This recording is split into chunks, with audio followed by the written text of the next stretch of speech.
Hello everyone, welcome to my video. So guys, এই ভিডিওটা হচ্ছে কিছুদিন আগের ভিডিও। আমার শরীর একটু অসুস্থ ছিল, সেই কারণে আমি ভয়েস ওভার দিতে পারিনি।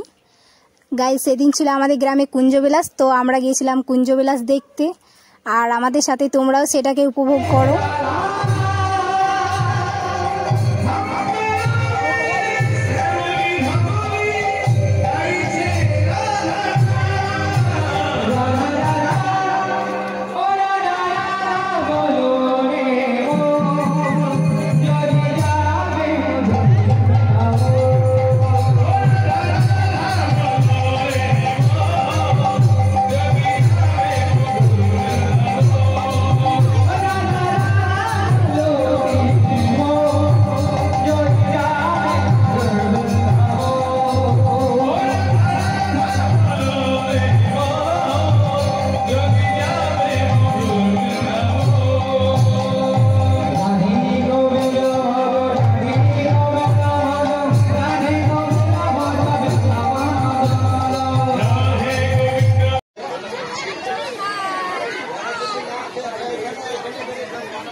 শেষ হওয়ার পর দেখো আমি এদিকে ভিডিও করছিলাম, তো আমার কটা বুনি ওরা বলছিল আমাদেরকে ভিডিওতে আনো, তো দেখো ওরা সবাই হাই হ্যালো করছে। সো গাইস আমার এই ভিডিওটা তোমাদের কেমন লাগলো? যদি আমার এই ভিডিওটা তোমাদের ভালো লাগে তাহলে একটা লাইক কমেন্ট শেয়ার করে দিও। আর যারা আমার চ্যানেলটাকে এখনও পর্যন্ত সাবস্ক্রাইব করনি প্লিজ তারা সাবস্ক্রাইব করে দিও। তো চলো আজকের পর্যন্ত এই ভিডিওই, টাটা, দেখা হচ্ছে অন্য কোনো নেক্সট ভিডিও।